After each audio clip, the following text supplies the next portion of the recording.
guys heard about this grave outside a cemetery fence, and then they uncovered its dark history. When they were growing up, two now middle-aged Minnesota men heard a tale about a gravesite located just outside the boundaries of the local cemetery. The boys' fathers would recount this unsettling story, which would haunt them long into their adult lives. Then one day they decided to go in search of the grisly truth and the real reason why someone came to be buried just beyond the graveyard.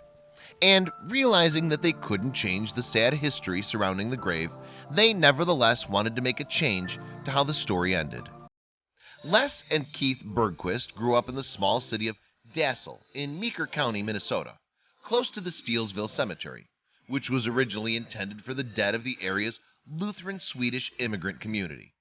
Growing up in such close proximity to a burial ground is enough to creep a lot of kids out, but it was the story their dad told them about an unmarked grave that really disturbed the brothers.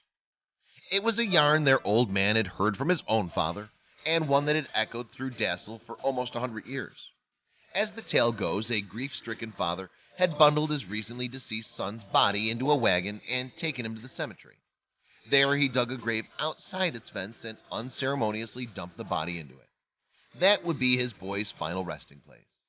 But why hadn't the mysterious man laid his beloved son to rest in a dignified burial spot with a headstone and a proper funeral? Why was the grave located out the cemetery's perimeter with no grave marker in sight? These questions nagged at the brothers when they recalled the tale as adults, so they decided to seek some substance to the story to find their answers. Their search took Les to the Dassel Area Historical Society. It was there that he found a 100-year-old copy of the local newspaper, the Dassel Anchor, containing exactly what he was looking for. In it was a story that recounted the tale his dad had told the brothers, but with some additional grim and rather extraordinary details. The news report, dated September 7, 1911, told of how a young local blacksmith named Johann August Lundberg had barged into a neighbor's kitchen in Dassel on August 31st of that year.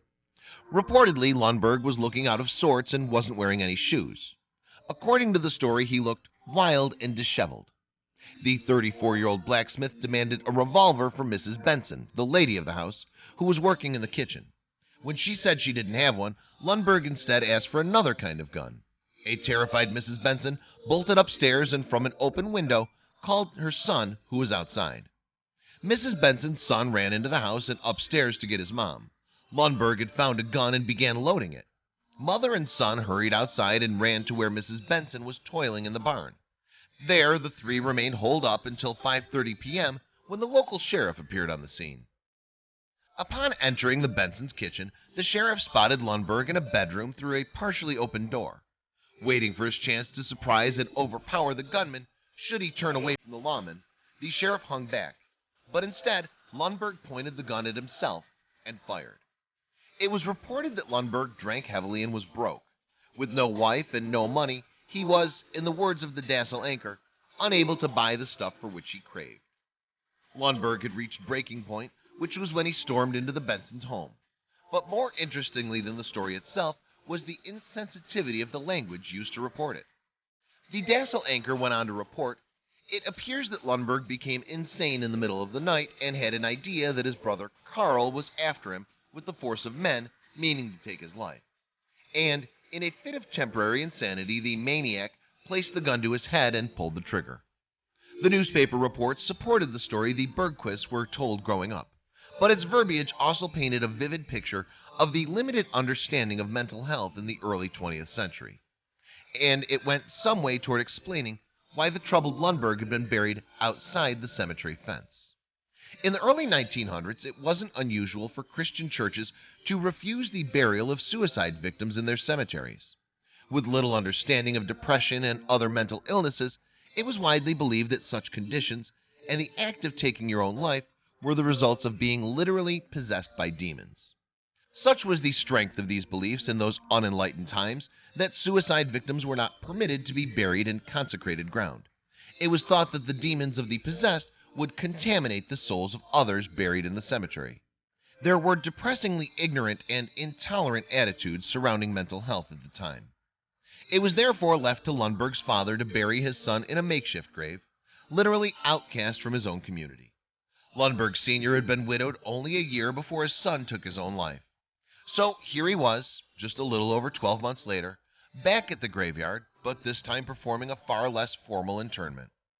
The story resonated strongly with Les and Keith Bergquist, although they couldn't change the events that had happened, and there was no way there would be a happy ending for the story. Perhaps they could add a more dignified postscript. With a greater understanding of mental health issues in this day and age, the brothers felt Lundberg deserved more respect. Keith, who happens to be vice president of the Steelesville Cemetery Association, secured a grant from the local Meeker Cooperative Light and Power Association, which paid for a gravestone to honor Johann August Lundberg. The marker was engraved with his name and his birth and death dates and set near his burial spot.